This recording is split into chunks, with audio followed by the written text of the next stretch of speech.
Time having arrived, I call the meeting of the school committee to order for today, Tuesday, January 20th, 2026. If you could just please rise and help us salute our beautiful flag. I pledge allegiance to the flag of the United States of America and to the republic for which it stands, one nation, under God, indivisible, with liberty and justice for all. Well, colleagues and visitors, welcome to our meeting. I guess I'm supposed to say that this meeting is being televised on Comcast Channel 8 and on HD 1071, and also it could be viewed on YouTube online. Madam Clerk, I believe agenda item number 2. Do you want to establish a quorum first? Oh, I'm supposed to do that. Now, see, I got to remember that we're not in the city council anymore. Not in Kansas anymore. All right. Mr. Gomes? Here. Ms. Oliver? Here. Mr. Rodriguez? Present. Stazak? Here. Pina? Here. And I think I'm here too. So 6 members present. Now we can go to agenda number 2. Roman numeral 2 is hearing of visitors. Pursuant to school committee policy, each person requesting to speak shall be allotted a maximum of 3 minutes. Since this period is limited to 15 minutes, a total of 5 people shall be permitted to speak on a first-come, first-served basis. And I believe we have Mr. Richard Ripley first. Mr. Ripley, welcome to the school committee meeting. I won't take the whole 3 minutes, a couple minutes. Take us your 3 minutes, so you can't say we cheated you. Take your 3 minutes. Good evening. I'm Richard Ripley. I'm better known on Brockton as the Bat Bus Guy. As always, I appreciate the opportunity to appear before this committee and express my concerns and opinions on the education of our kids and our city. Let me begin by recognizing our new members. We got our chair and mayor, Moses Rodriguez. We got, I don't see Sandra. She's off. Sandra. We also have Stephen right there, Stephen Pena. Welcome. I want to start by reminding this committee something about guiding principles. Guiding principles, they are fundamental beliefs, values, or rules that provide a framework for decision-making and behavior, acting as a moral compass for individuals and organizations to ensure their actions align with their core mission, vision, or personal ethics, helping to create consistency and clarity in complex situations. So I want to say to the committee, as you go about your deliberations this year on the Brockton Public Schools and other school matters, I want to ask you to keep 3 guiding principles in mind: transparency, accountability, the rule of law, and common sense. Common sense is a big one. We need a huge dose of common sense on the committee. Don't get mad at me. Now I have a favor to ask of our chair and our mayor, Moses Rodriguez. Respectfully, let's be honest, it's a well-known fact that our city government is broken. I think we can all agree on that. It is stuck in a never-ending culture of incompetence and corruption. Mr. Mayor, respectfully I say to you, your administration has the entire city to, I'm sorry, let me start that again. Your administration has the entire city as your playground to practice your style of politics. But please, I ask you to keep your hands off the Brockton Public Schools and the education of our kids. And finally, I have some words from Dr. Martin Luther King Jr., who just celebrated his birthday. Our lives begin to end the day we become silent about the things that matter. And I thank you for letting me speak. Thank you, sir. Up next, we have Stacy McDonald.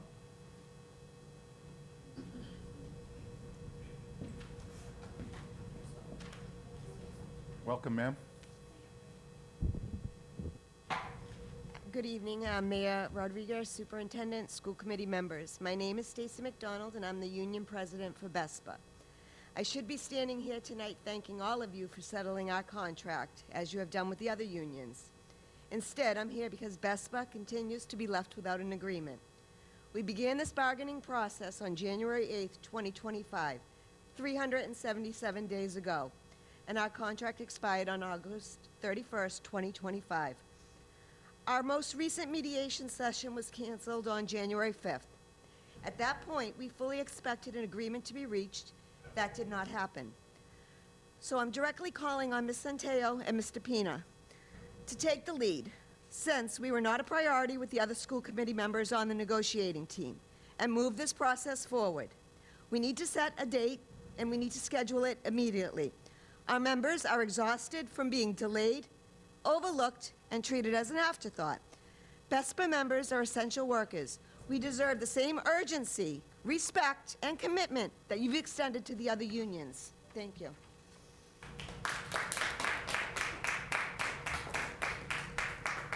Thank you, ma'am. Lori Mason is next. Good evening, everyone. I'm Lori Mason. I'm here. I want to congratulate everyone who is new, that's been newly elected, and all the ones that got reelected to be on the school committee. I am hoping and praying for big changes, good changes. I want the students to be a priority. They have not been for a long time. Word has it, I get a lot of information that these kids for years are in classrooms learning, and department heads force the teachers on a timeline how to finish their subject that they're teaching. Kids that the teachers give an F to, I've heard they've been changed by either a department head member or a principal to a passing grade. A lot of these kids that are graduating are not ready to graduate. They have reading skills up to like 4th grade. We get $90,000. You people get $90,000 for libraries and librarians. Yet, when I was in high school, Brockton High School, we had, they called IRCs, and they were libraries. In the back of each of the houses, yellow, red, azure, and green, right behind the cafeteria. From my understanding, they're all closed except for one, with very few books. A lot of these kids don't have the resources, can't get to the library for whatever reason. They use those libraries to get their work done and to learn. So I would like to see that. Also, I would like to see, mostly I would say central, that these people need to be looked at. I've heard there's loopholes in contracts, but there's a lot of people, I believe, that are in positions they know nothing about, or they have very little knowledge of it. And they're in those positions because they're friends of somebody or they're relatives of somebody. That needs to be stopped. We need accountability, transparency, and consequences. Why are there 2 assistant principals in the middle schools? Why? From my understanding also is that if somebody gets in trouble, if an assistant principal or any teachers or whatever, actually more so in Central or whatever, they move them around and put them in another school. So if that's happening, it needs to stop. And why hasn't their contract been taken care of? That's ridiculous. Why Your time is don't up. I ever see Central? Okay, I got my point across. Thank you. Thank you, ma'am. I believe that's all we have for visitors. Madam Clerk, number 3, please. Right, Roman numeral 3 is the report of the superintendent of schools. So we'll start with item A, which is teaching and learning. The first bullet there is the BHS Crossroads senior students, but we actually will be postponing them to the next meeting. Do I need a motion to do that, or I can just? Motion to postpone the Crossroads senior students. I did get message earlier. 2 students were not available to come and present, and one of them didn't want to do it on her own. So they are going to come back once they're all ready. And they will send a presentation so we can show it too. Can we get a second? Second. A motion has been properly made and second to postpone the Crossroads senior students. believe roll call, right? Yeah, we go with this roll call thing again. A show of hands. I don't think Tim's Show on of the hands? phone. Tim's not on the phone. Tim's not on the phone. Show of Yeah, hands. so you can do show of hands because Show of Tim's hands? not on the phone. All those in favor? All those opposed? It carries. Thank you very much. That makes it a lot easier. The next item is the student representative report, so I'm excited to hand it over to Robert Moyes. Robert, you're on, sir. Thank you and good evening. Good evening, Mr. Rodriguez, Dr. Tiliani, Mr. Gomes, Mr. Pina, Mr. Rodriguez, Ms. Oliver, Ms. Centeo, and Ms. Asak. For those of you that don't know me, my name is Robert, or Robbie Moyes, and I'm a senior here at Brockton High School, and this year's student representative. I thank you all for having me here to give an overview of what's been going on in Brockton High School and the platform to bring any issues we as students are facing into the light. The first item onto the list is Superintendent of Schools Dr. Tiliani presented 4 BHS students with the Massachusetts Association of School Superintendents Awards early this month for their outstanding academic excellence and work in the community. This is no easy task. But as you can see, Max Bassett, George Chu, Chandru Zhang, and Roy Rattler in the picture with school committee members and supporting teachers and staff. Next on the list is John and Abigail Adams Scholarship went out to over 150 students. This award is presented to students placing advanced in one or more categories and proficient in the other 2. They must also be in the top 25% of MCAS scores in the school. Again, no easy task, and the massive amounts of recipients is truly a sight to see. Just a few weeks ago, the National Honor Society, I know I saw many of the school committee members there, hosted its induction ceremony in the Brockton High School Theater. Over 40 members were inducted, and it was a momentous night for inductees, teachers of inspiration, and parents. Orchestrated by the senior class officers was a senior Oscar night. Think of the Grammys, but way better. So we had a DJ, 2 student hosts, Francois Brignall and Alex Walker, who did an amazing job engaging with the crowd as senior superlatives were announced, such as Class Clown, Best Smile, and Biggest Flirt. Transitioning into some thrilling real-world experiences where Brockton High School students learn from leaders in their industries. We can see first the Brockton TV students engaging with WCVB5 and learning what it takes to make a new production. Brockton High School students continue their education partnering with Porsche, where they learned automotive skills and more about management in this department. Even getting compliments from their general manager saying everyone here has been so polite and respectful. Let's unlock all the cars for them, and they were able to get inside of them, even rev them and start them, which was an amazing experience. Another collaboration with the Brockton Fire Department, where they also partnered with the Youth Fire Academy. Students went over, learned basic fire skills and safety skills, and learned what it takes to be a firefighter in the real world. When I first saw this, I was astounded by the opportunity, but as events like this kept occurring, I realized that that's what Brockton High School does. It gives hands-on education to the students to ensure their success. And I didn't include it in the PowerPoint because we don't have any pictures of it yet because it's still up and coming. But the CTE program has been working with students to advertise the CTE program and the opportunities that Brockton High School has to offer, whether you learn best in the classroom, the workforce, or a mix of both. Within the school, there's been a transition and a stress of Brockton High School's ability to accommodate all needs to succeed on any path a student may choose, whether that be through the trades or through an IB AP route. Now for sports. It has been a time for Brockton Athletics, and if you haven't been able to attend any of the games at Brockton High School, I would 100% recommend. Just the other day, the boys basketball team tied the game against Arlington from near full court to go into overtime, leading to their 6-2 record. The Lady Boxers showcases their dominance on the court in a thrilling game against Weymouth this past Saturday, led by Layla Rivera with 18 points, 6 rebounds, and 4 steals. As we can see, both teams are killing on the court, but also in the classroom. They learned crucial medical lessons from Leahy Hospital and Medical Center as a group. As you can see, 2 students very invested, Cody Lambert and Isaiah Miranda, and Chris is kind of happy to be there. But I want to highlight some sports that we don't usually see. Hockey. They have a 5-7 record, looking to finish their season with a winning record, doing great as a season. On the left, you can see Will Corvino, a senior. He's been performing great this year. Just below that, you see the Lady Boxers, and they're putting out some outstanding numbers on the track in statewide meets and soon-to-be national meets. From the girls, we see a top 5 finish at the New Balance Holiday Challenge. And just below that, the boys with a #1 ranked 4x4 time in the state, securing them a spot at New Balance Nationals. Big wins for the Boxers aren't only going on when the shot clock is ticking, but also during Kids Fitness Day. The Student Athlete Advisory Club hosted a day of fitness for the youth of Brockton. Here they learn lessons of healthy living through exercises and educational games.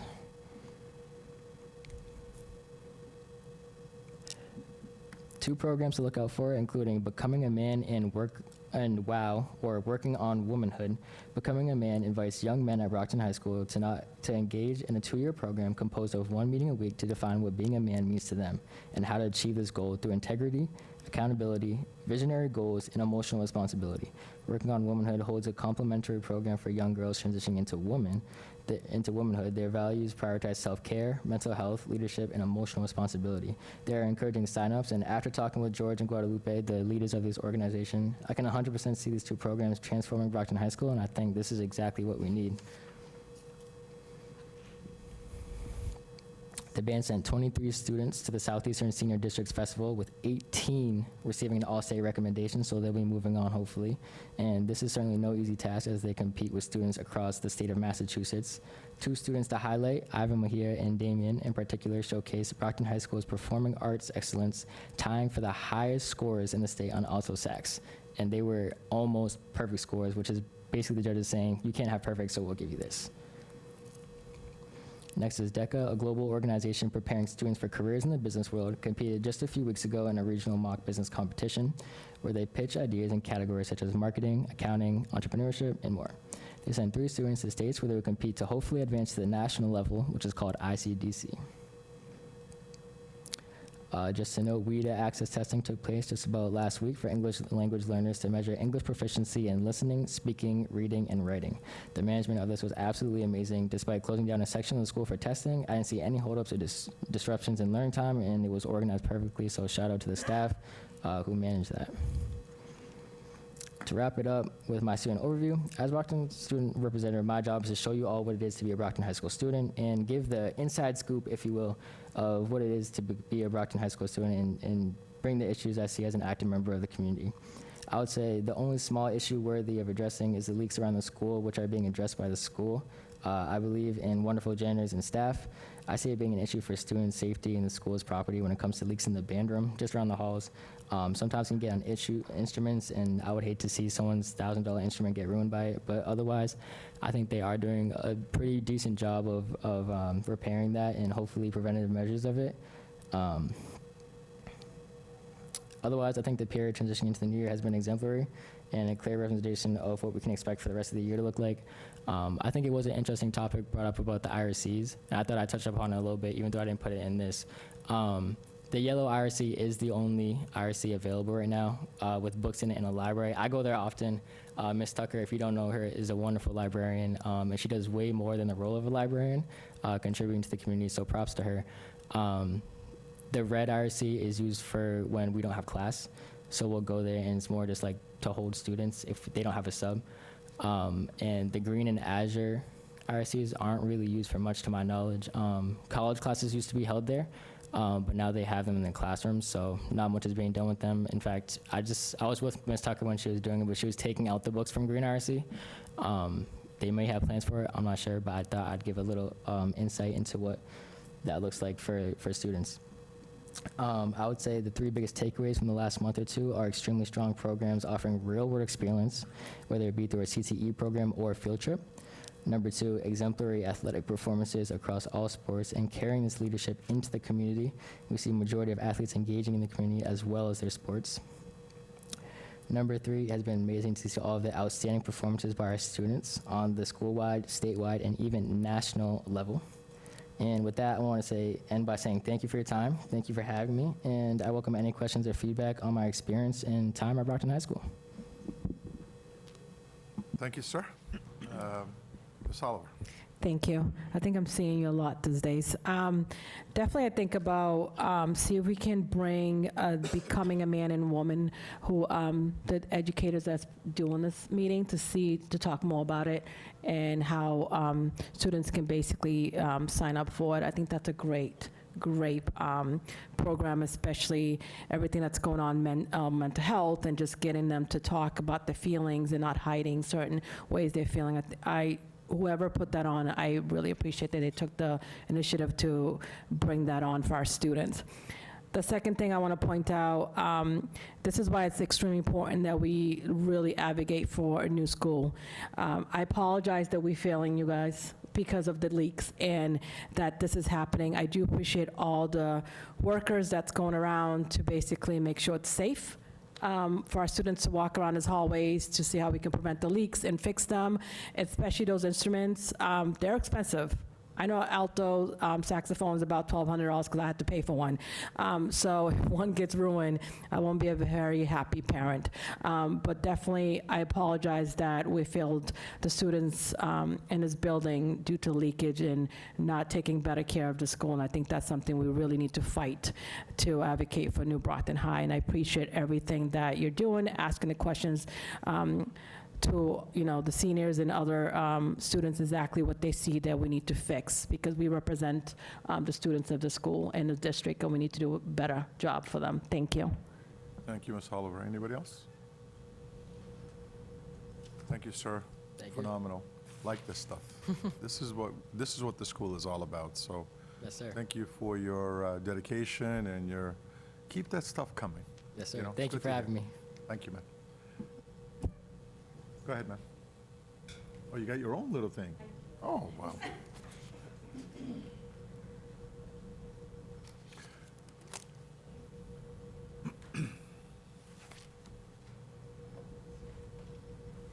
Actually, Robert did a great job sitting and doing it. Should I just sit here and do it rather than going to the podium? I'm going to try it. All right. So I'm doing my best not to overlap or duplicate what Robert has already shared. So I'm trying to share a few things from the other schools in the district. So right before the holiday break, middle school students from across our district took part in the annual Discovering Justice mock trial at Brockton District Court, which gives students a chance to litigate a case in a real courtroom in front of a real judge, with verdicts decided by juries of city and district leaders. This year's case focused on due process rights, with a student plaintiff suing their principal over the loss of a scholarship for disciplinary reasons. Students for the plaintiff and the defendant questioned witnesses, offered opening and closing statements, and left it to the aforementioned juries to decide whether the plaintiff's rights to due process were violated. As part of their extensive preparation, students got the chance to work with volunteer attorneys who coached them on the process and how to approach their day in court. Also, the Arnone School went into the winter break with a special Cozy Friday celebration on the Tuesday before Christmas, which featured a special surprise in the form of new socks, thanks to a generous donation from the Goods for Hope Foundation. So we want to extend our thanks to the Goods for Hope Foundation for thinking of our students. Also, I want to thank the team and our Social Emotional Learning Department, along with the numerous volunteers and community organizations who came together to renew the beloved tradition of the Dinner for Champions. The Dinner for Champions gives some of our families whose circumstances are especially difficult a chance to enjoy a positive holiday experience through donated gifts and visits with Santa on top of a special dinner. And as Robert mentioned, we had our Adams Scholars at Brockton High, so 150 of our seniors at Brockton High earned the John and Abigail Adams Scholarship. And in addition, 12 members of Promise College and Careers Academy inaugural graduating class also received the Adams Scholarship. So this is our first graduating class there, and it was exciting to have them participate in this tradition. Again, the Adams Scholarship is a merit-based award for students who excel in specific areas, as well as on their MCAS. Recipients get tuition credits to apply to a college education at one of dozens of Massachusetts state colleges, universities, and community colleges. Also, as mentioned, we had Kids Fitness Days with our Student Athlete Advisory Committee, and this was their first Kids Fitness Day this past Saturday, where students ranging from K to 5, the BHS athletes set up 6 different fitness stations. Not only did the elementary students get to go through those stations, but student athletes talked to them as well about the importance of healthy eating, drinking water, and staying active. A day of fitness would not be complete also without a healthy lunch courtesy of Jersey Mike's. In addition, students who took part left with a new Circle water bottle. Donations for gift bags given to students were made possible by BHS, Save Our Sports, and Stop and Shop. I also want to thank our health services team, which has partnered with the City Board of Health to host vaccine clinics at various schools throughout the district. The photo on the left is from their first stop at South earlier in the school year, and most recently they were at BHS Edison, where they administered 124 critical vaccines to 24 members of the school community who needed them. These ranged from immunizations against serious lasting diseases to flu and COVID shots. While we're on the subject, I'd also like to take a moment to reiterate to our whole community the importance of being mindful of students' health and keeping them home when they're sick with a fever or other contagious illnesses that can spread easily in schools. We have more information about what parents and caregivers should look out for and when we advise that students stay home under recent news on our website, www.bpsma.org. BHS also hosted an incredible showcase last month for 8th graders and really students of all ages, highlighting all of the different programs, activities, and opportunities that they have to offer at Brockton High. In the same spirit, we have 2 different showcases coming up this week. Tomorrow, January 21st, from 6 to 7 p.m., we have the kindergarten showcase at the Arnone, where families with children who will be 5 by August 31st are invited to learn more about BPS kindergarten offerings, as well as the registration process. Additionally, on Wednesday, January 22nd, Promise will host a showcase of its own for 8th graders and their families to learn more about its unique program offerings. The showcase will be open from 5 to 7 p.m. Wednesday at Promise, which is at 1121 Warren Avenue. And finally, I just wanted to end with a bright spot in our data. Here you will see the results of our middle of the year assessment from both last year and this year. So this is our DIBELS data, which is our early literacy assessment. So the first 2 columns here show you K-3's results in the middle of last year and in the middle of this school year. So you will see that at this time last year, the majority, or 55% of our K-3 students were performing well below benchmark. While this year, that percentage has dropped by 10% to 45%. The next 2 columns show our K students. Last year, only 12%, for example, were performing above benchmark, which is the top. And now that number is 17%. We see similar results in 1st and 2nd grade, where the percentage of students performing well below benchmark has shrunk, and the student performing above or at benchmark is growing. In 3rd grade specifically, which is those last 2 columns, 54% of 3rd graders were performing well below benchmark on the mid-year DIBELS last school year, as compared to 40% performing well below this year. And even more promising is that last year, 32% of our 3rd graders were performing at or above the benchmark, while this year, 45% of our students in grade 3 in all schools are performing at or above benchmark. I believe this is a significant leap, as we know that 3rd grade is the year that our students transition from learning to read to reading to learn. So if a greater percentage of our students are reading more proficiently at the 3rd grade level, that means they are also accessing more content and curriculum in all subjects. I want to applaud our educators who've been working hard to implement our literacy curriculum with fidelity, and I believe the results of their efforts are clearly shining through in their student outcomes. I know there is much work left to be done, but I believe that these trends show that we are moving in the right direction. And at this time, I'll take any questions. Any questions? Representative Steve. Stephen Peter, please. Yes, how you doing? The Promise School had 12 out of how many in the class?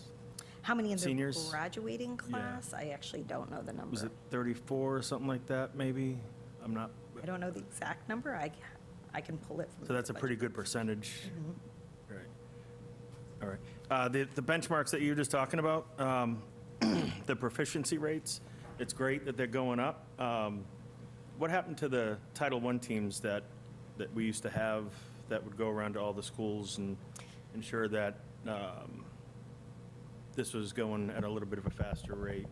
So my understanding from previous budgets is that some of our Title I teachers did, we no longer have them. However, we have been bringing them back and adding them back to the budget. So I don't know what the exact staffing levels are from before to now, but I know that it has been budgetary.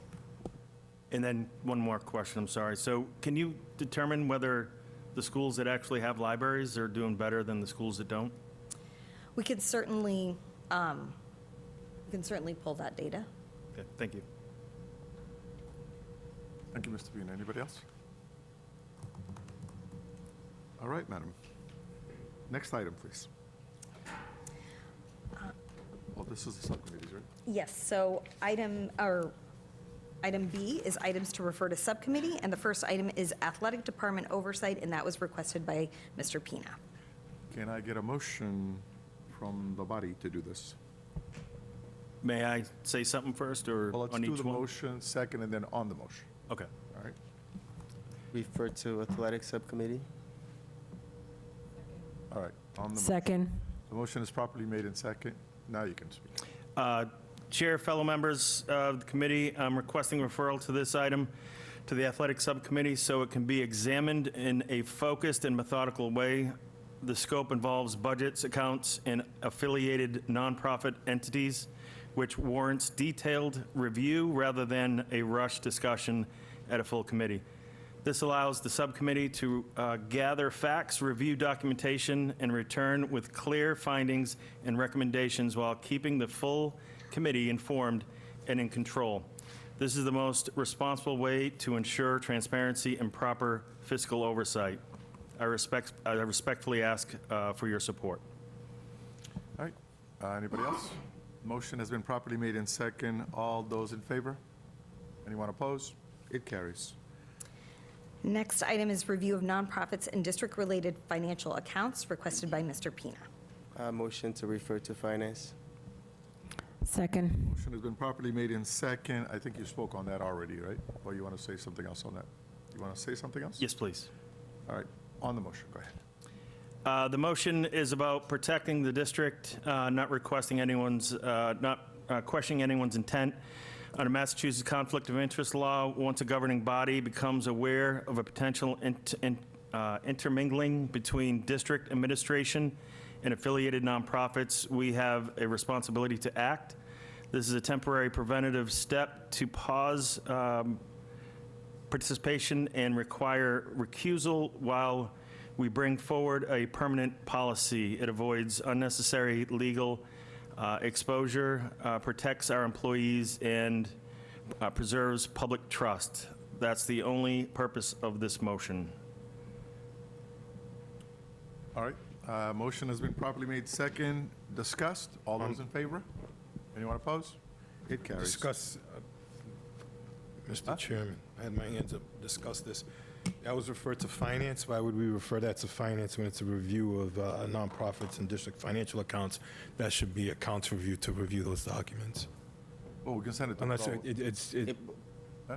so what is, I mean, what is the act, like, what are we trying to accomplish here to review finances? Well, the question through the chair. Go ahead, Mr. So before, I messed that up. So before referral, I move to effective immediately. No district administrator or employee shall participate in any decision-making, fundraising, contracting, or operational activity involving any nonprofit organization affiliated with or doing business with the school department, and that any administrator or employee currently serving in a leadership, fiduciary, or governance role with such an organization shall immediately recuse themselves from all related district matters pending subcommittee review and recommendation to the body. Although I agree with you, sir, but you know what we need to do? This has to go to the committee, come back to the full committee for a vote, and then implement it. That's what we have to do. We can't just take it from here and call it a day. It has to go through the processes in order to do that. Can I respond? All right?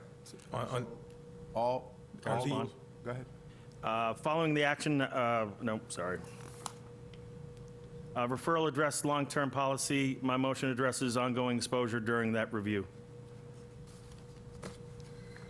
Well, As long as it's on the record, I'm fine. oh, that's, okay. Motion has been proper. Go ahead, Mr. Village. just trying to understand, why would finance review the nonprofit district-related financial accounts? That's the accounts, to review those accounts. Those are accounts that are being reviewed, correct?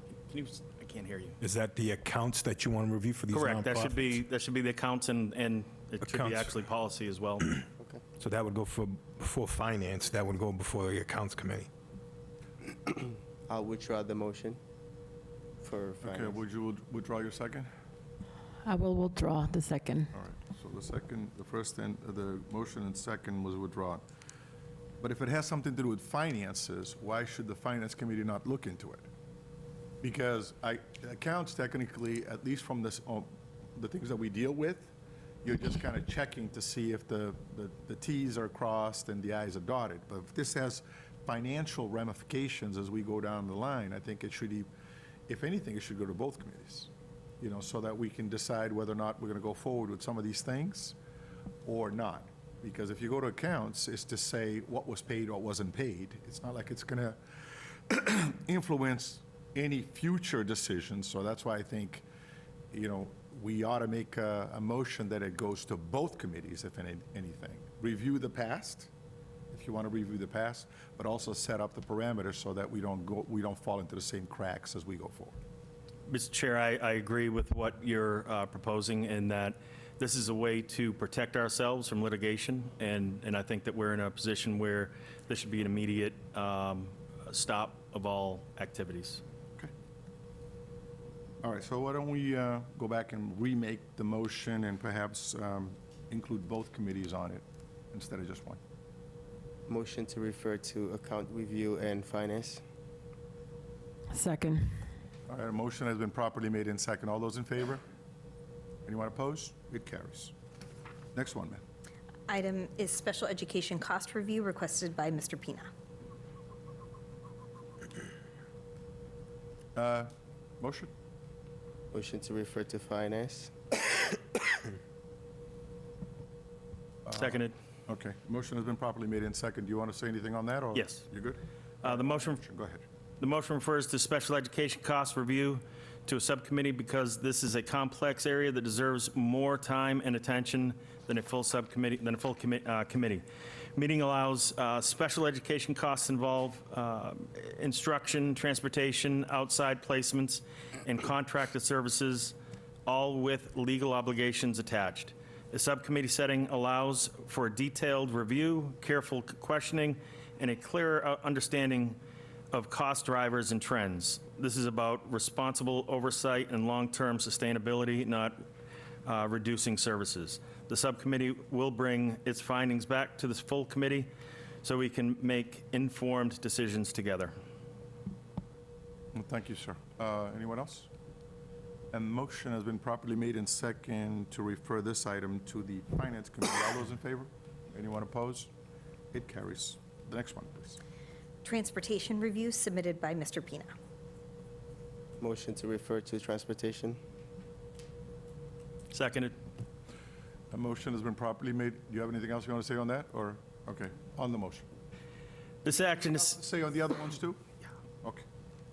This action is simply about clarity. Transportation is a major operational and financial function, and today there isn't a single consolidated picture of how all of our transportation services fit together. This asks for an informational review of current transportation operations, including in-district services, out-of-district placements, special education, and any external contracts.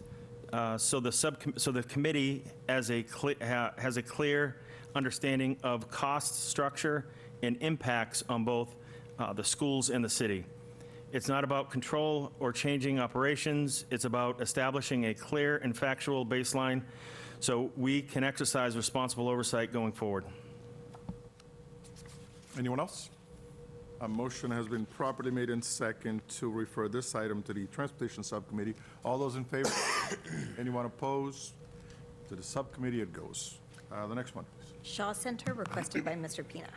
Motion to send that to the Facilities Usage and Planning Subcommittee. Second. Motion has been on the motion. Go right ahead, sir. The motion simply refers the issue of the Shaw Center to a subcommittee for a full review of how it's currently governed, used, and funded, and whether it's being used in a way that best serves our students. The goal is to evaluate its potential as a hands-on career and technical education site, including culinary arts, hospitality, business operations, and event management. This keeps the process orderly, pauses new third-party commitments during the review, and ensures that any future decisions are based on facts, students' outcomes, and responsible stewardship of a district asset. All right, so on this item, though, we do know that this is managed by the cities as it is. So when we discuss this, we have to take the whole city into consideration in the sense, and bring them on board at least so that they know what the wishes of this committee is towards that. Mr. Rodriguez.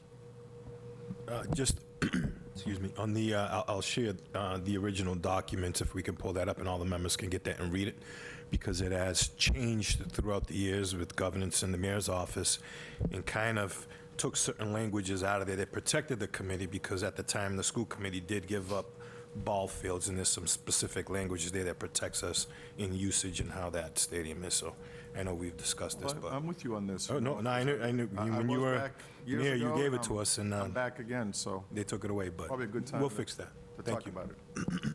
All right, a motion has been properly made in second. All those in favor referring this to the facility subcommittee? Anyone oppose? It carries. And the last one, then. Timely codification and publication of school committee policies requested by Mr. Pina. Refer to policy.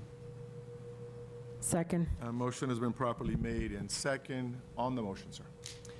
Colleagues, this is about something very basic but very important. When this committee votes to adopt or amend a policy, the public and the district should be able to rely on seeing that policy accurately reflected in our official policy manual without delay or confusion. Right now, we don't have a clear enforceable timeline that ensures that happens. This proposed policy referral establishes a reasonable standard, preserves the proper roles between the committee and the superintendent, and improves transparency and accountability. I'm asking that we refer this to a subcommittee for a focused review so we can confirm timelines, implementation details, and alignment with existing policy procedures, and then bring it back properly for a full vote. All right. Anyone else? Motion has been properly made in second to refer this item to the policy subcommittee. All those in favor? Anyone opposed? To the committee it goes. So Roman numeral 4 is the consent agenda. Item A is acceptance of donations to BHS Automotive Technology Program. Would entertain a motion. Motion to approve items A through C on the consent agenda, as stated. Second. The motion has been properly made in second. Any discussions? Go ahead, Mr. Rodriguez. I just want to acknowledge the businesses that donated, Woodward's and GM, donating vehicles to the CTE program, automotive. Seeing our partnership has grown, working with our city partners, so it's a huge plus for us. And hopefully next week I can get down there and see these new vehicles and tools that were donated. Do we have a norm or a policy of sending these folks a thank you, Thanks. something? Yeah? Flowers, chocolate, anything like that? No? Did you send them any flowers, any chocolate? We could take that out of the mayor's budget. What budget? I haven't even paid yet.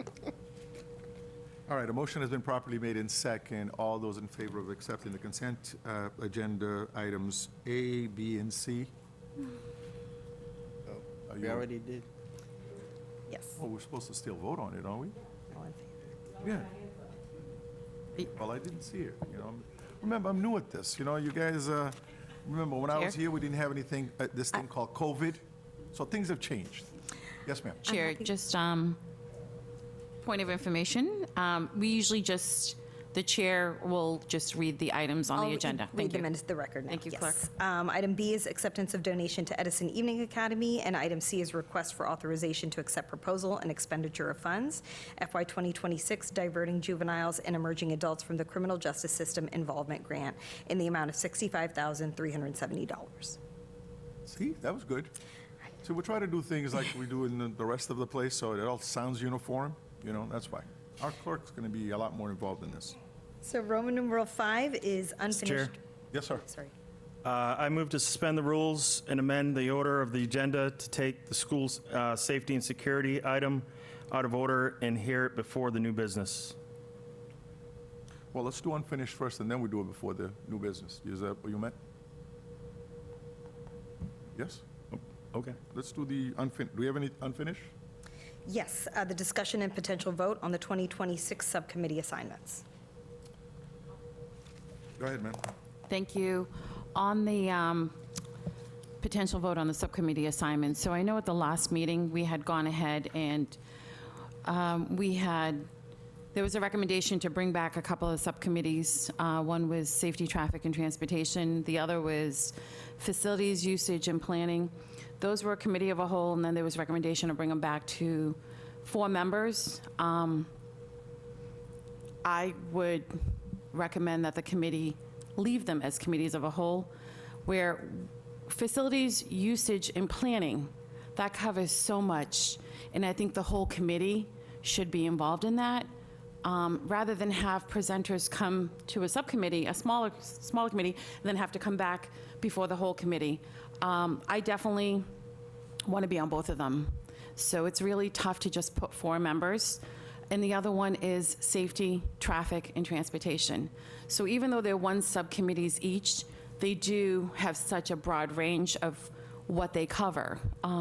So it would be my recommendation if we could bring them back to committees of a whole, those 2 subcommittees.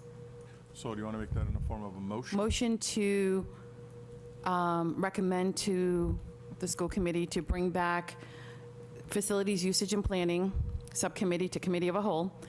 You want to vote on each one of them, since they're 2? Okay. Second. A motion as, you want to speak on the motion, or? Motion has been properly made in second. All those in favor? Anyone oppose? 3-2, it carries. Next one, please.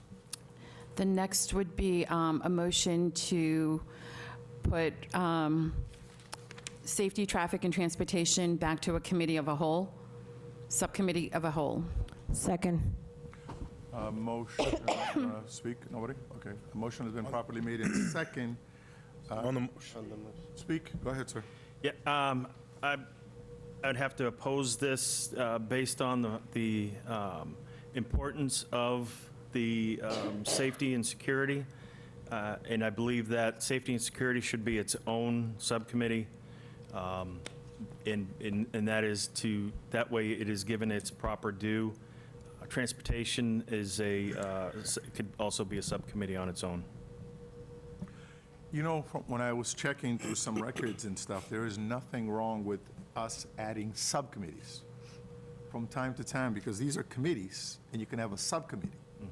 So if we have something specific that we want to go into, we can actually create a subcommittee to deal with something of a committee. So, now see, transportation is also an important item here, because we deal with funds that actually come from across town.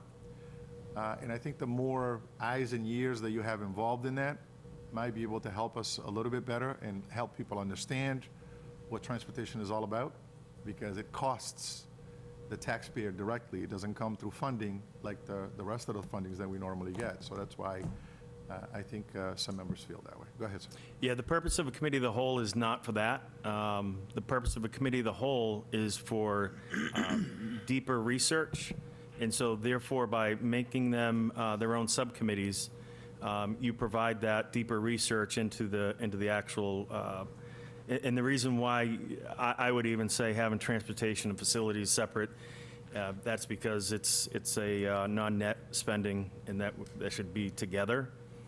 So having that stuff separated makes it a little bit more difficult. I would say that we don't use this committee of the whole properly, and if we had a parliamentarian here, they would actually tell you that. Well, you know what I say, let's give it a shot and see how it goes. And if halfway through it's not working, we can always bring it back, because this committee has the power to change things as we go along. And if something's not working, it's up to us to change it. We can't go, if some members want to propose something and it's votes that count. I'm sure you folks have counted your votes, who has the most votes or who doesn't have the votes. We vote on it, and we run with it. If it doesn't work out, you know, a month or two into it, we can always go back and revisit it. Go ahead, ma'am. Thank you. Just clarification on that motion. So even though we're saying, for example, safety, traffic, and transportation, we don't have to meet on all three items. If there's a safety issue that the committee needs to discuss, we can just meet on the safety or the traffic or the transportation. A lot of times, it just makes it easier. I just know as a committee member, those are two very involved because they do cover a lot across the district, that I definitely want to be on those two subcommittees, and it's really tough to pick four when the majority of us want to be on them. So it's the will of the committee. Can I be in it too? No, it's a subcommittee. You can attend as a visitor. Go ahead, Mr. Rodriguez. I think it's honestly a disservice that any member would want to break down the original subcommittee roles of smaller groups. When I became vice chair, the committee at the time decided to take 4 subcommittees and make them committee of the whole and puts all the onus on the vice chair. That's not leadership. I think everybody that's on this committee should be chairing a subcommittee, as we voted at our last meeting, in smaller groups. Leaving it up to the vice chair, you're not going to have time to meet and be effective on chairing all these committees. We did change bid review, and I think it's wrong for us to change it. Everybody has some leadership in chairing certain subcommittees and putting it all back to committees of the whole. And if we go back and look, there was certain members that continuously sat on certain committees that didn't move the needle. Specifically facilities, there's a lot of issues, and I'll name one of them is the Boys and Girls Club. It took change in that leadership to make sure that we move ground on there. But going back to committees of the whole and leaving it just up to the vice chair to chair everything and meeting with these districts, it's poor. Poor management of our time and also our resources to move in that direction. So I don't support none of these changes. We brought it forward, and I think we're just going back. We're going backwards. Some people are losing track on that. All right. Well, so you made the motion? Yep. You seconded? All right, let's put it to a vote. A motion has been properly made in second. All those in favor? All those opposed? It carries. Next item, ma'am. Yes, Roman numeral 6 is new business. Oh, this is what you want to, Yes. go ahead, make your motion. Made me lose my, Motion to move the school and safety. I move to suspend the rules and amend the order of the agenda to take the school safety and security item out of order and here before the new business. I need a second. Motion has been properly made in second to take school and safety out of order. All those in favor?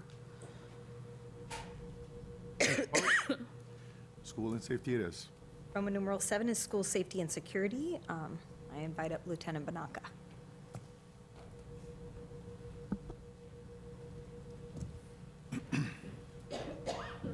Lieutenant, welcome.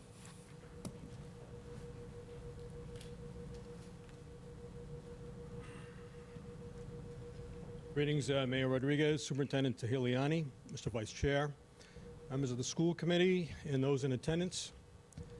First up, last Monday, the school police officers were reappointed for 2026 successfully, and subsequently they were sworn in. We have one officer on light duty and has to complete some requirements before the chief will sign off.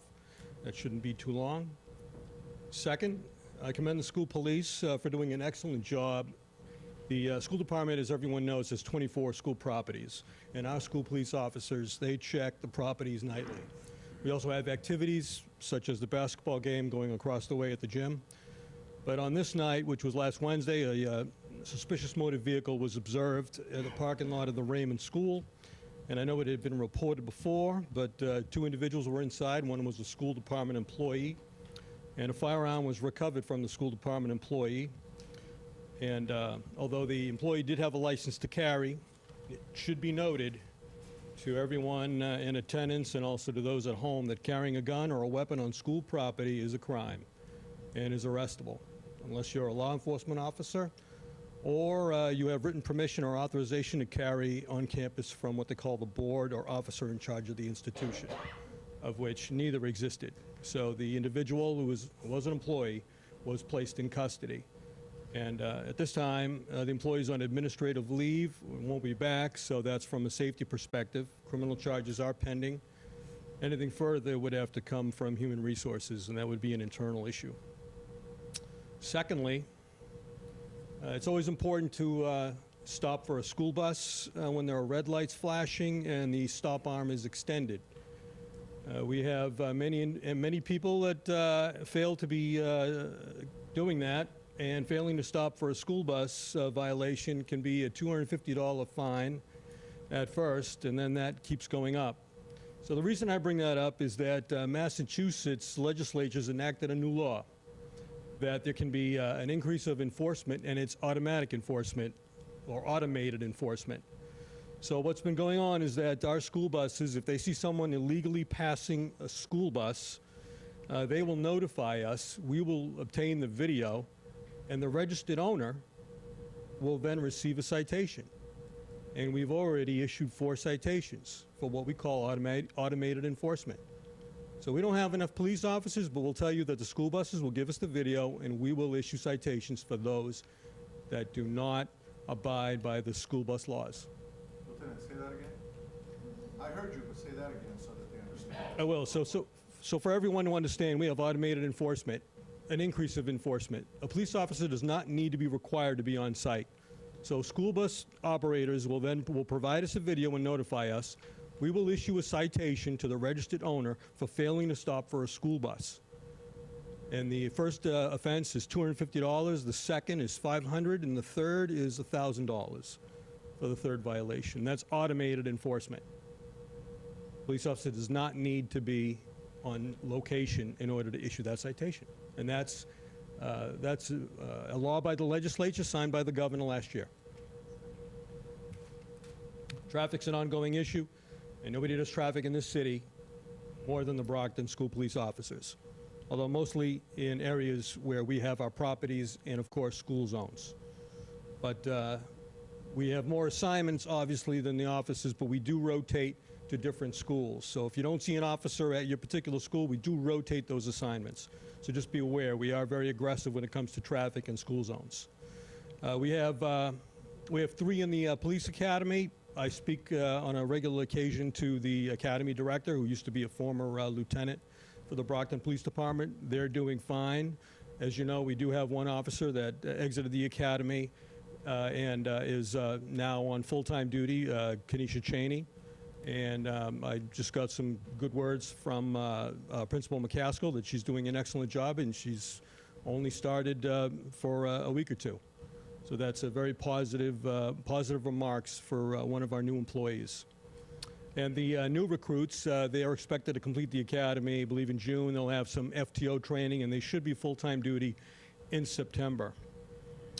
And lastly, want to talk about, this is a minor issue, but it leads to a larger topic. We had a lobby officer take a report from a juvenile who was involved in an altercation in the city, and that was over the weekend. But the reason I bring that up is Sergeant Livingston conducted a handle with care and safety plan for that juvenile, which as a result, this is the reason I'm bringing that up, is that's the advantage of the integration with the city resources. So the integration with the city, in real time, myself, Sergeant Livingston, we can see that a situation has developed. The lobby officer in the police department took a call. We then take that name, and then we then provide the resources for the child, and we also notify the school system if there's going to be an issue down the line on Monday if it happened on the weekend.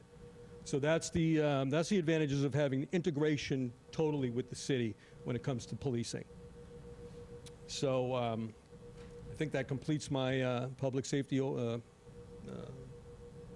take some questions if need be. Has the bus drivers been notified of their, what they're supposed to be doing when drivers are basically just not obeying the stop sign on those vans? Because I think that it's happening. I see it every morning, and it's, so I'm making sure that every bus driver is aware to be sending those videos in and making a call, because I think if we have to work together, right, for the safety of our students and our child, to make sure that this stop. It's just getting out of hand. I know everybody's trying to go somewhere, but you want to get there alive, not dead.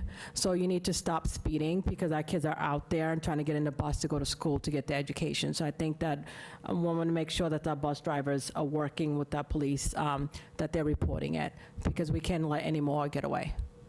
Yes, the school bus drivers have been notified, and that's actually how we obtain the video, and we get notification that someone has violated the school bus law, is that we'll get that notification. And as I said, we've already written 4 citations just in the last couple of weeks. So we'll write them as fast as we can get them. Thank you, I appreciate it. One more thing. I have been getting reports from some students feeling unsafe after school when they go to McDonald's, about being approached by certain individuals. Some of them are under the influence, and they're interacting with our students. I think that's something we need to figure out, how to keep them safe, especially because a lot of them go get, food before they come back to practice for sports or bands. I think that we need to figure out how to keep them away from our students. I just don't want any interaction if they're, under the influence, and especially approaching females, students. So I want to see how we can go about making sure our students are safe in the after school. I know some businesses have hired police details. I believe Shaw's may have hired a detail. The prime issue for us, obviously, is that obviously the kids know better than to conduct any activities, undesirable activities on school campuses, and that's our primary objective. Once they get off campus, it does become a challenge, because you've got 360 travels of direction where our kids go. We only have so many police officers. The city does get calls. We do assist the city with issues. We did have an issue with McDonald's a little while back, and one of our officers actually is still out injured from an issue that occurred at McDonald's. So that's going to have to be an issue that we're going to have to work with the city, because once you're off campus, and we make sure that we don't want any of these issues to be on our campuses. That's our primary objective. Secondary, do the kids go to McDonald's? There's other businesses as well, and we will definitely work with the city in terms of trying to alleviate some of your concerns and some of those issues. We have had issues outside the campus. Again, the primary objective is we can't have these things going on campus, and these kids know that we are ever present. Once they get off campus, it does become an issue. We will work with the city to see if we can alleviate some of those problems. Thank you, I appreciate that. Yeah, I just want to say all the accolades to the school police, everything that they do, and thank you for the tour that you gave me the other day. Very impressed with everything that the school police, everything you guys do with the little resources that you get from us. I just have a few questions for you. I won't hit you too hard. Does the district formally recognize drop-off and pickup as elevated risk periods for traffic-related student injuries? For traffic-related student injuries? Yep.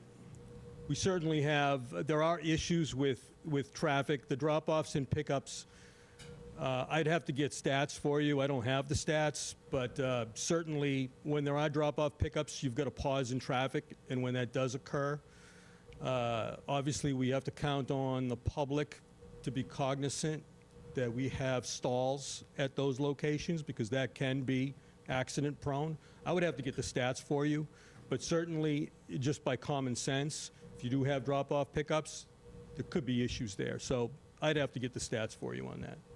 Awesome, thank you. Second question is, the actual level of parking and traffic enforcement currently occurring during those times, including the number of citations issued by school and overtime?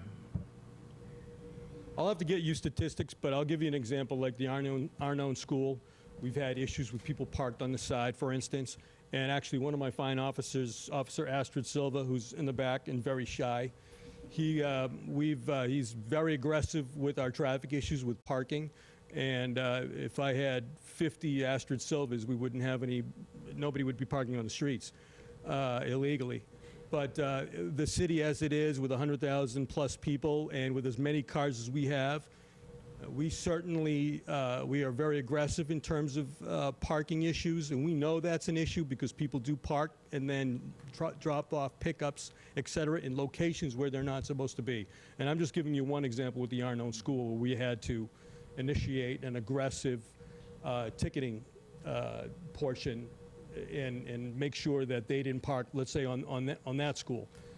When we get complaints, we'll then field them, and then we'll send officers out to whatever problem that exists. Again, traffic is on a rotational basis, so we'll rotate it, and we'll have a list, and we'll go down the list. Awesome, thank you. Is it realistic, given the current staffing and responsibilities, to expect school police to simultaneously manage traffic control, parking enforcement, and building security during peak congestion? Well, if you want my opinion on it, I think that the school police are understaffed, that's for sure. I mean, and I know I've mentioned statistics before, but they were old statistics now. If it's one per school, then we have 16 schools. You should have one officer per school. But if you look at Brockton High and you have almost 4,000 students, 25,000 square feet, I would think you're going to have to even add more police officers just for the high school itself when you have that large of a high school and that much property. So do I think we're woefully understaffed? Perhaps an integration with the city, and then have more offices as part of the entire process. We could add more officers for the schools. But do I think we're understaffed for all of the duties that you're speaking of? I would say yes, because as I said, we do traffic on a rotational basis. Right. Rotation is one school one day, many officers, and then the next day other schools. We're trying to do the best we can with what we have, and that would probably answer the question. Thank you. Two more, as promised. Does consistent ticket-based enforcement viewed as an effective deterrent to unsafe driver behavior and a meaningful tool for reducing preventable incidents and liability exposure?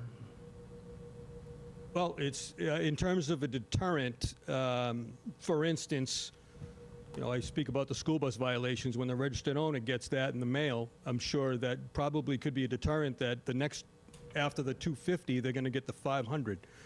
I would think that's a deterrent if money's coming out of your pocket. But of course, we want to make sure that we use discretion. We're not here to be hammering the citizen for money, so to speak. But we want to make sure we get the point across.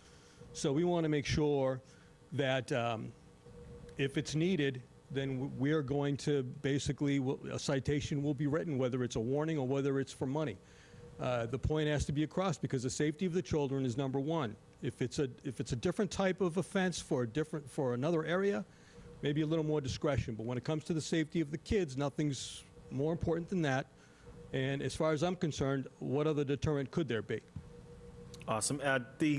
I believe you might have had, or the city had, a parking enforcement personnel come over. Do you think that a dedicated parking enforcement authorized to issue citations with revenue transparency accounted for and reinvested into school safety and operations would represent a more effective and appropriate approach?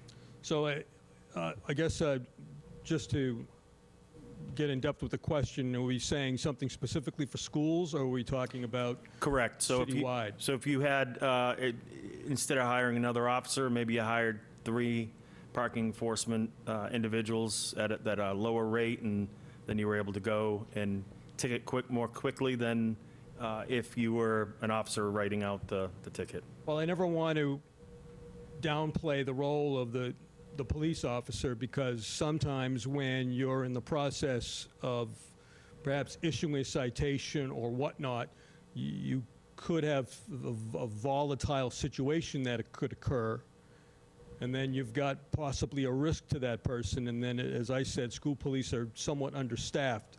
somebody needs help because someone's upset that they're getting a ticket and they come back to their car, or a situation could actually happen, and we don't want people to think that they're police officers out on the road as well. I think that, I think we would be better served with having more school police officers, as I have said previously, than to just have parking enforcement. That's my opinion. Last question, I promise. Where does the money from those tickets go? It goes to the city general fund. All right, thank you.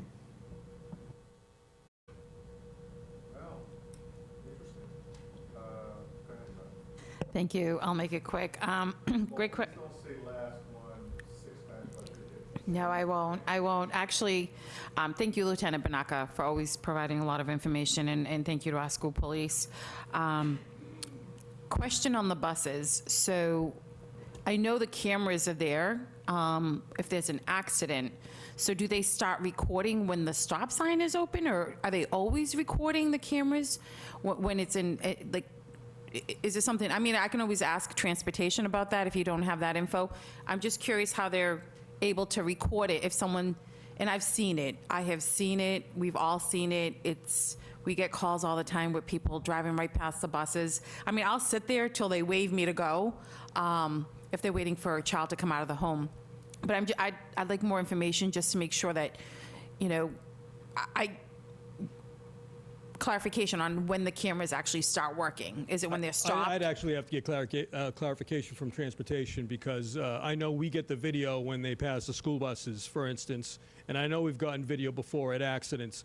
So I'm not entirely sure if that's on 24/7 while they're operating. I Okay. believe it could be, but don't quote me on that. No, But definitely. And that might be a transportation question. So we do have video coverage of our school buses, and so that way, too, we can monitor if there's an incident on the school bus. So I knew inside, I wasn't Yes. sure, I wasn't aware of the exterior of the bus. I knew inside that the cameras were always on.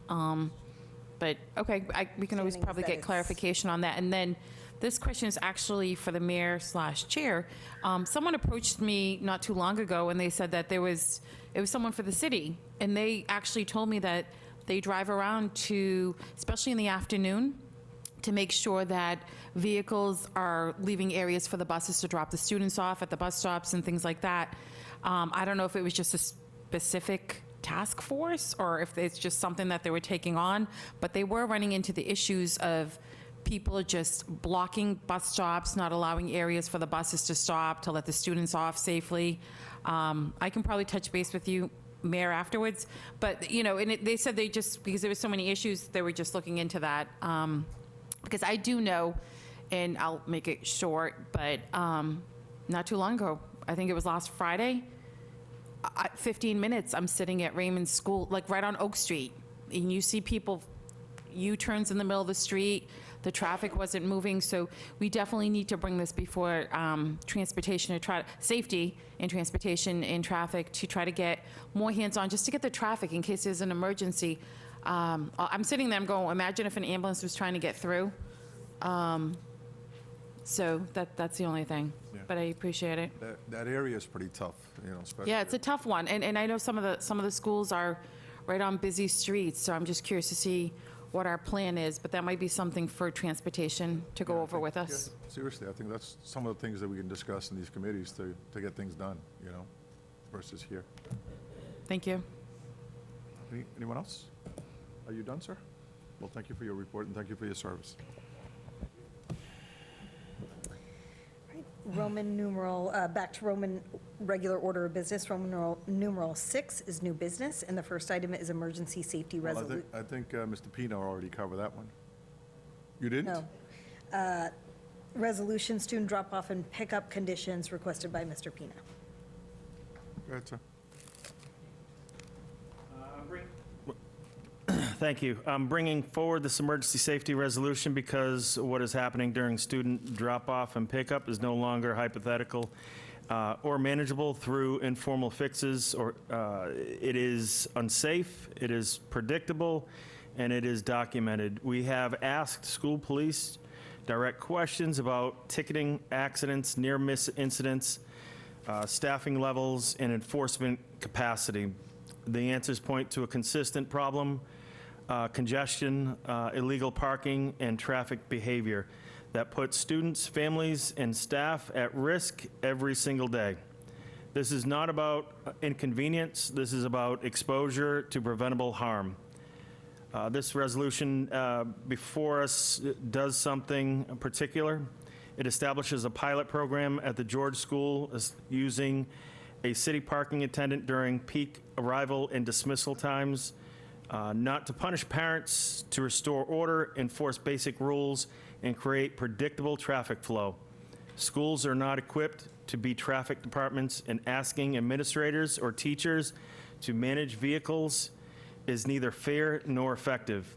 The pilot allows to collect real data, citations issued, congestion reduced, response times improved, and incident prevented. It is, if it works, we expand it. If it doesn't, we revise it. Doing nothing is no longer acceptable. When safety risks are known and ignored, they become liabilities. This resolution is about acting before someone gets hurt, not after.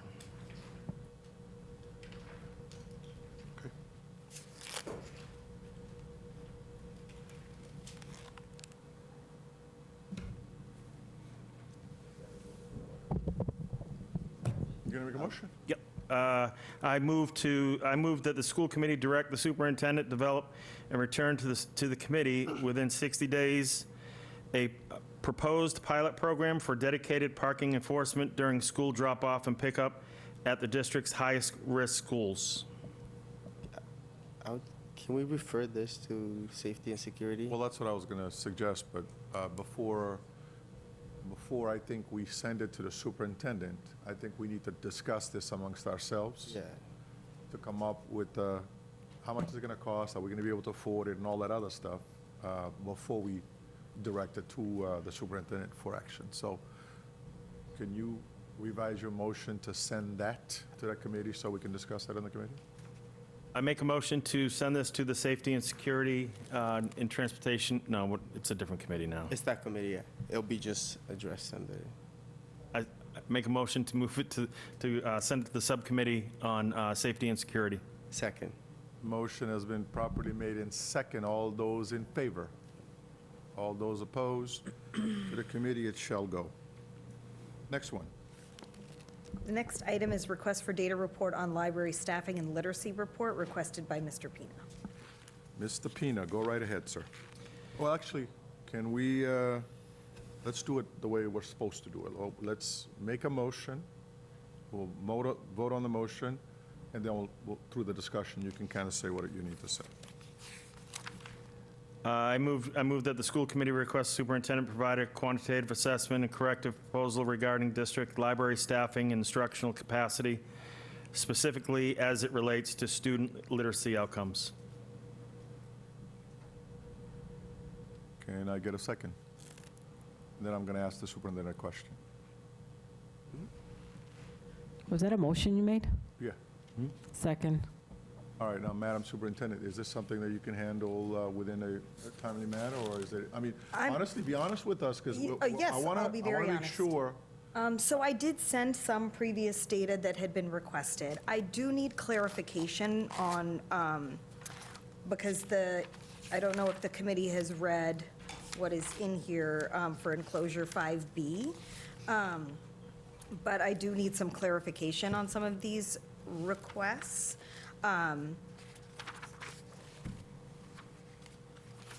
Given that some of the data was sent already, and so,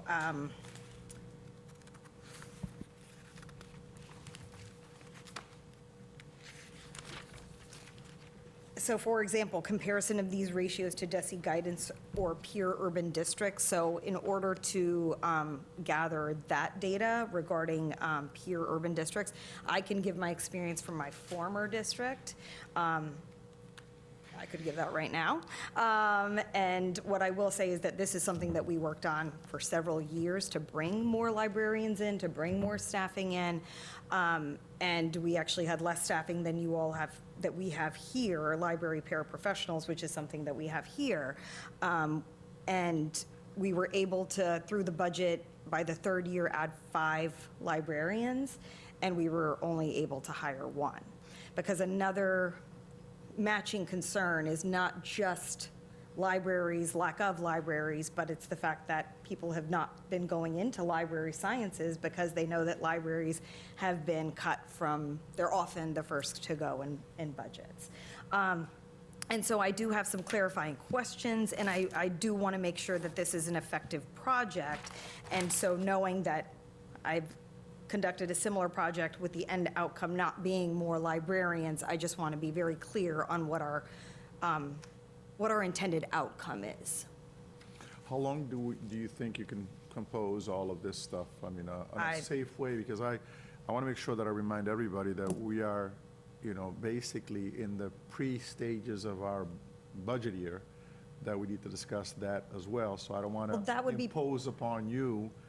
So we've to be got able to more vote. than just that. We also have our district review happening right now. And so this could be part of the overall budget process for how many library professionals we have, as far as like tying specific metrics to the number of librarians. Some of the data requests, again, I just need some additional clarification on how you would triangulate that data in particular. So I'll be honest, I just don't feel like I have enough, the stuff that is easy, the number of certified library media specialists, like, that's information that we can provide, but again, I'm, like an assessment of whether the current library staffing model is sufficient to support district literacy goals. I'll be honest, I kind of think, I can tell you right now, is our current library staffing model sufficient? No. Do I think that we can improve it or that we would be able to recruit more librarians? Not necessarily, being in my own experience in the project we undertook in my last district. So have we been working to support literacy goals in different ways? Yes. So I guess what I'm trying to say is that there is a story here to tell about librarians and about our literacy efforts, but I don't know that I would tell the story in this way. So I think I might have some difficulty formulating. How about if we do this? Why don't we postpone this until she gets further information of what we need, and then we can kind of revisit this at a later date. In the meantime, the work will be done behind the scenes whenever you can get that done. Does that make more sense? Sure. Okay. So do you want to? Don't throw anything over here. Can we just put as a part of budget to see about how many we possibly can hire librarian? And also, what you stated is true, because a lot of it is not going, people are not going to become a librarian because of what the budget cut federally and state. So I think that's going to be a big problem too. Who wants to go in that position, right? And I think that maybe that could be a part of conversation for budget. Like, how does that budget look? Maybe, bring 2 extra or another 1 just to see if we even have somebody that will apply for the position. So, again, we could post one tomorrow if you asked me to, and we could see what is available, because currently we have so many vacancies in the district that we've been unable to fill from the last budget, that if the current committee wanted to transfer funds from a position that has not been able to be filled into an additional librarian, we could post it, we could see what we could get. What I'm saying is that we posted it multiple years in a row. We were able to get 1, and we stole them from the public library in the same district. So we can add 5, 10 to the budget, absolutely. We can make room in the budget for where our priorities are. I'm just saying that, again, in my experience and from talking to other superintendents in other urban areas, filling those positions is historically been difficult, and it is a problem of our own making. When you get rid of all of the libraries in a district, you're not going to have people who are interested in going into getting that certification. I agree with you. This is a problem of our own making. If we wanted to try and start, we did some active recruitment efforts. We went to schools who offer the program, and it was very difficult.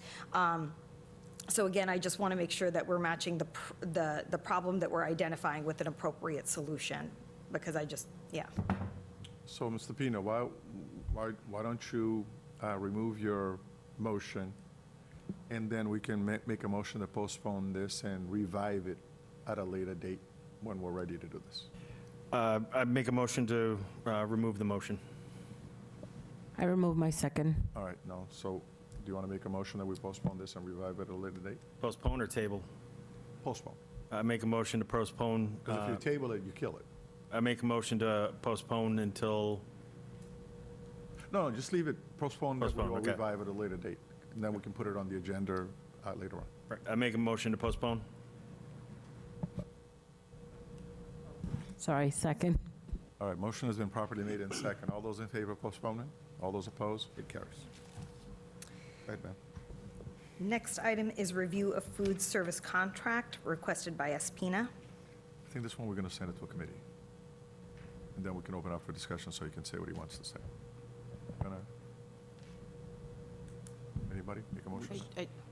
On the motion, I just have a We question. haven't done anything yet. I'm just saying I need a motion to refer it to a committee and a second, and then he can do his thing. There's no specific subcommittee. It's a subcommittee. It's a negotiations that's going to be meeting this year. Negotiations in that case, yeah. No, this is the food contract. that we're Yeah, talking it's up this year.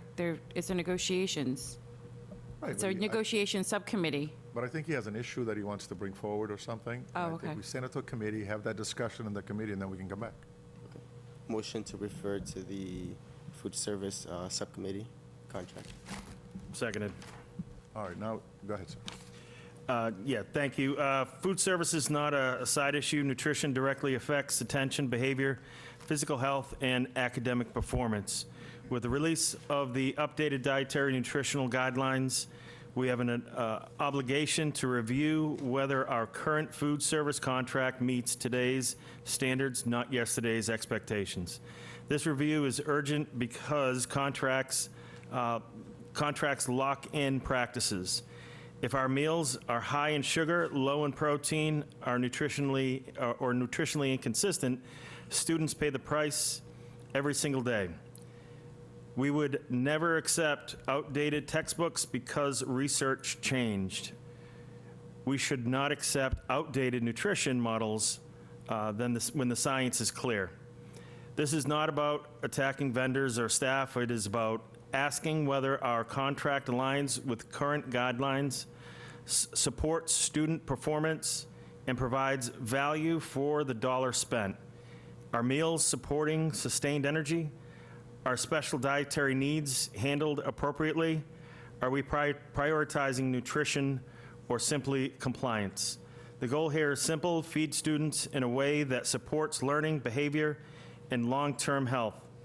If the contract does that, we confirm it. If it does not, we fix it.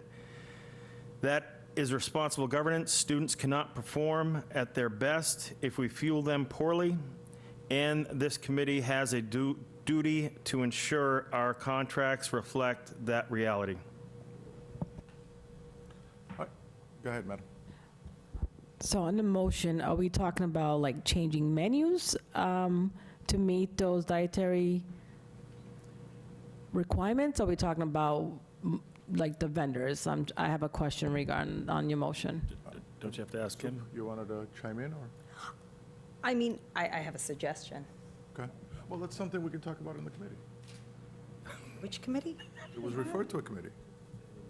Be the committee of a whole. So before we negotiate the contract, we do have to put this to go out to bid. And the contract is up this year, so I don't know if we wanted Up when? June 30th. June 30th. So I don't know if we want to do an immediate review of our current contract, or if what we'd like to do is look at the request for proposals that we put out last time. We can definitely change and put in terms that are beneficial to us. If there are things that we want vendors to put forward in a proposal that are specific to nutrition, that is above and beyond what they had put in last time, we can certainly request that in the, when we go out to bid. So I guess my suggestion would be for us to look at the request for proposals that will be going out. And we can schedule those meetings whenever we feel like it, and as soon as possible would be the right way to do it. All right, That would, sir? for that subcommittee where it's a bid contract, that would go before the bid review subcommittee, and the district will provide the terms of the contract, and they can review and vote on putting it out to bid, which should go that process. So do we want to send this item to perhaps that committee, so it gets discussed in that committee as soon as possible, before even the whole process starts? What was the motion on the table? Was it To to be send your- sent to the, to which committee, subcommittee? It would go, No, the one that's on the table. I think negotiations, but The it should be. negotiations. that's negotiations personnel contract, not the actual term of the.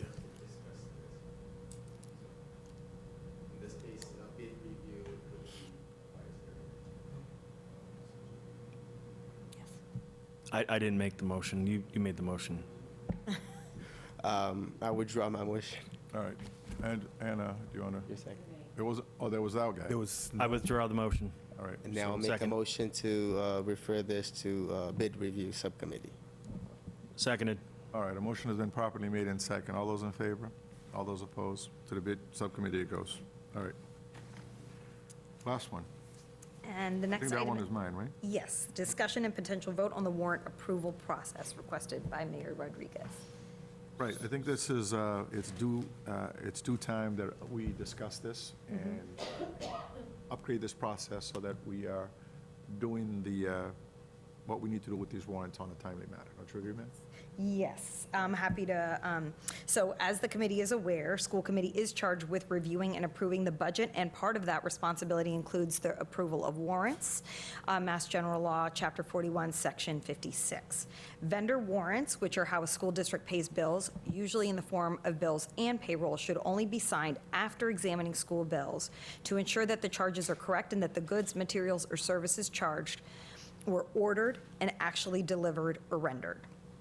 The law allows the school committee to designate a single member of the committee to do so, and the Nystrom-Beckman-Paris investigation recommends that at least 2 members be designated to sign and approve bills and payroll. However, I will, of course, defer to the committee as to what your will is on how many we have.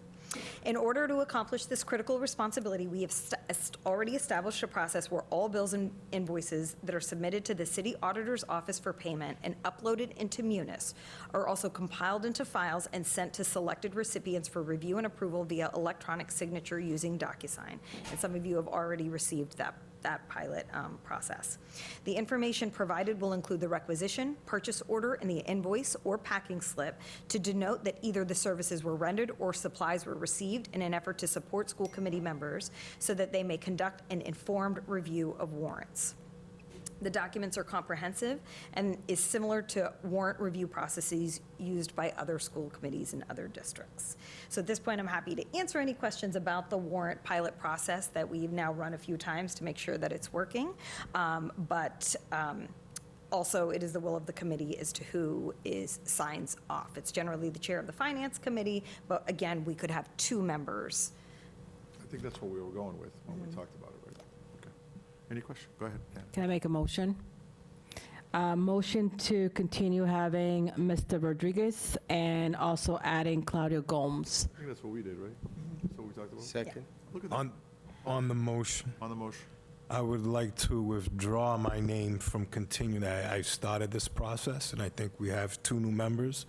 And I think somebody else should step in this role to review those warrants and sign it. So I think people need to step up their leadership skills. But removing myself, I would like to add Mrs. Azak to sign that with Mr. Gomes, if she chooses to do so. I don't accept that, thank you. You don't accept that? No.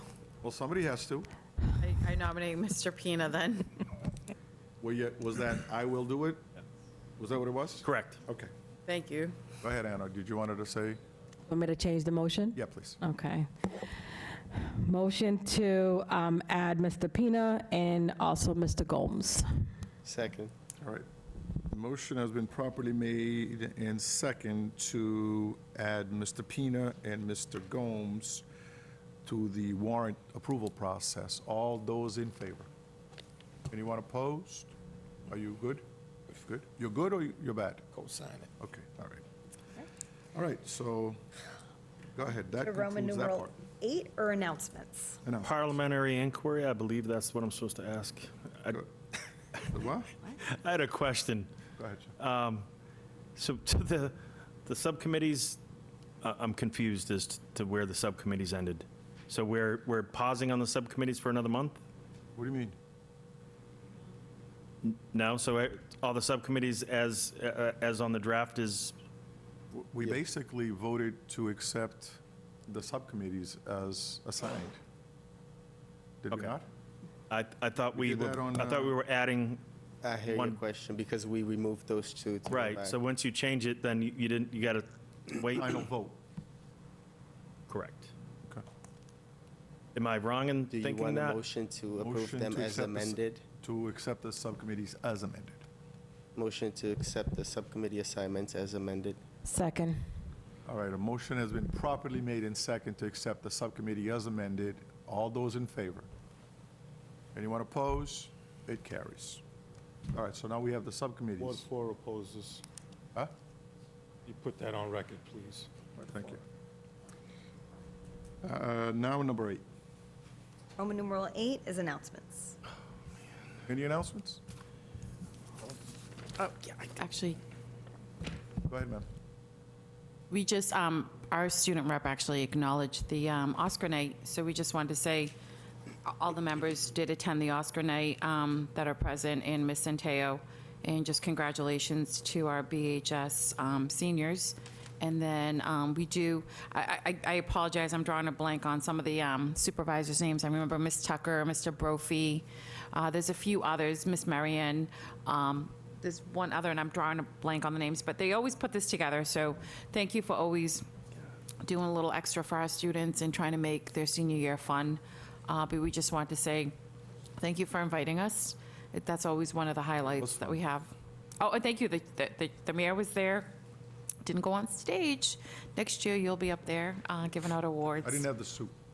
But Mr. Pina didn't bring me one, so I didn't have one. I know, he had a tuxedo. But the thing is, you know, I really wish we could, 2 items. This is item number 1. I really wish, they were using this as a fundraiser to help defer some of the cost of their prom tickets.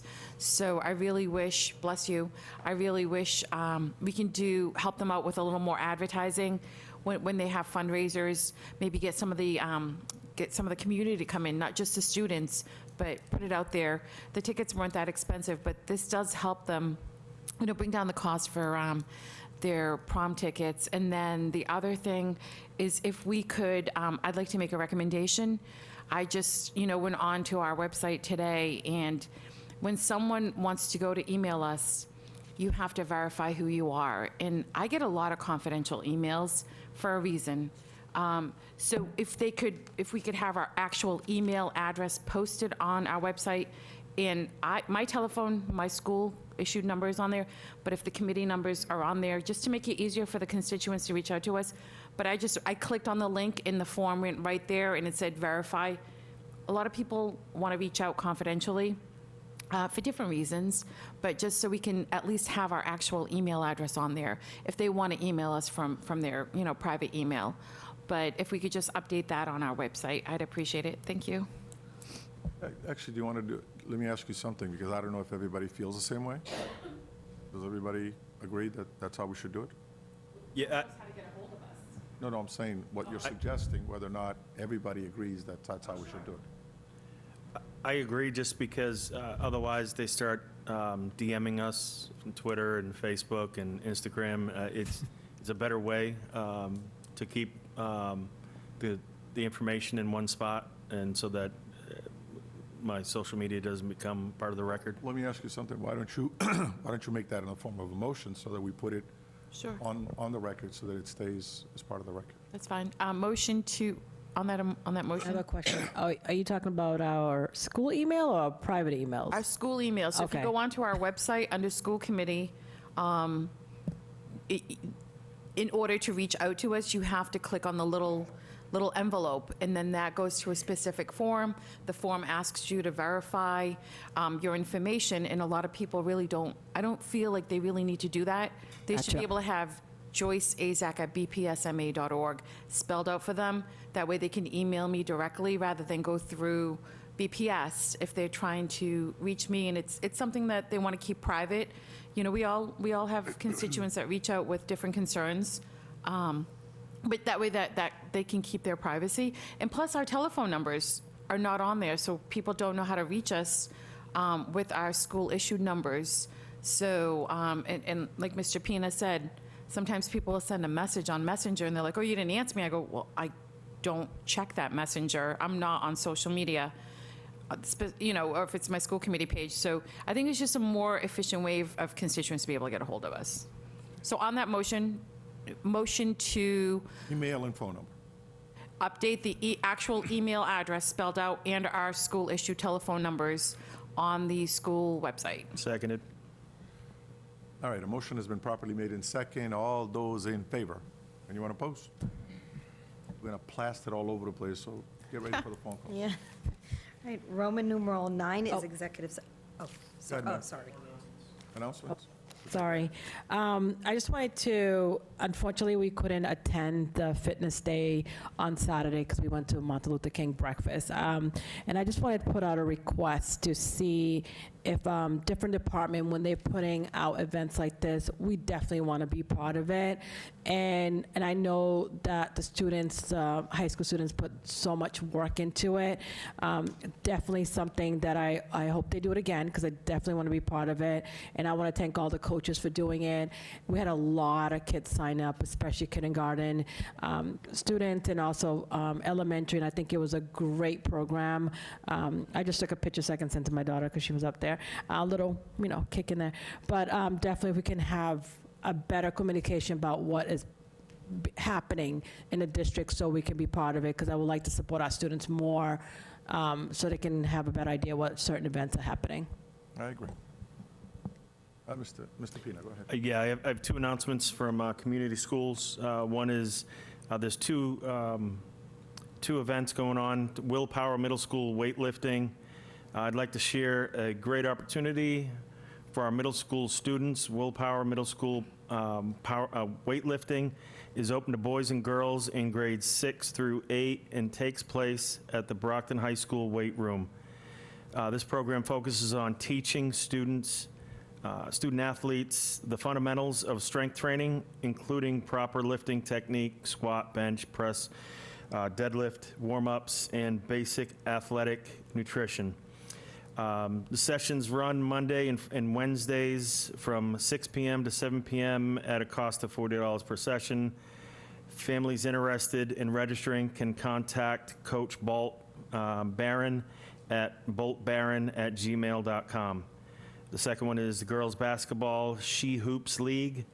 I'd also like to share an opportunity for our younger students. Brockton Community Schools is running a 2026 Girls Basketball League for girls in grades 2 through 5, hosted at the George School, located at 180 Colonel Bell Drive in Brockton. The league runs Tuesday evenings from 6:15 to 7:45 for 6 sessions on March 3rd, 10th, 17th, 24th, 31st, and April 7th. The cost of $75 per league, and it includes a reversible tank top. Families can register online through the Brockton Community Schools website, and anyone with questions can contact the Community Schools office at 508-580-7595. Thank you. Thank you, sir. Anyone else?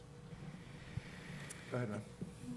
Roman numeral 9 is executive session. School committee will go into executive session for 2 items pursuant to MGL Chapter 30A, Section 21A2, to conduct strategy sessions in preparation for negotiations with non-union personnel, or to conduct collective bargaining sessions or contract negotiations with non-union personnel, and this is for compensation for non-union employees.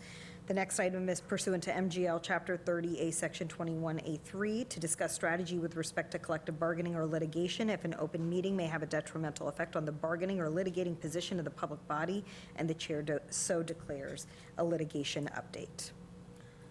So colleagues, I just want to let you and the public know that we will not be returning to a live session, so Prior to the vote, I just, and I'll put this in the form of an email. Last legislative session, the school committee did vote favorably in the former mayor to approve an audit of the school district from the state auditor's office, which was favorably already voted on. I think to revisit that because it does need to happen. I know we've had this discussion with yourself, Mayor Rodriguez, to move that forward. It's not to point the finger at an individual, but to identify our financial misconstraints in the city, to make sure that policies and we have real checks and balances and accountability, which the warrant system, which I brought to this committee back in 2022, moving that forward. So we need to take that up, and hopefully, that will be added to the agenda again, and I'll share the email with the new members. So read that back into record and take another formal vote. And then the other piece is to look at our, the recommendations from the report, what we need to tee up that we haven't addressed yet. And I know you have some feelings on this, and it's one of the major requests was removing the mayor from the school committee. Some of us agree with it and some don't, but I think that we need to follow that so we can have a little bit more of the authority that the Acts of the Ed Reform gave this body. More of it stems from the financials between who's sitting in the mayor's seat and city finances. So I think we need to address that to show the public, our constituents, and the state that we've regularly meet with, that we're addressing that. So hopefully we can put that on the following agenda. So I'll follow up with an email. Understood. All right, so Motion to go into executive session, Second. as stated under both items of executive session. motion has been properly made in second. All those in favor? All those opposed? Now can I have a motion to adjourn? Roll call. It has to be a roll call. So those motion to adjourn? Executive session. Executive session. Oh, that requires a roll call? All right, Mr. Pina? Yay. Yes. Mr. Rodriguez? Anna? Yes. And- Yes. Okay, motion has been properly made in second, and we are going to executive session. Now, can we get a motion to adjourn the meeting? Motion to adjourn. Second. That too requires a roll call, or just a hand show? Okay, show of hands. All those in favor? All those opposed? The meeting, having absolutely no further business of this committee or the children of this city, the meeting is adjourned.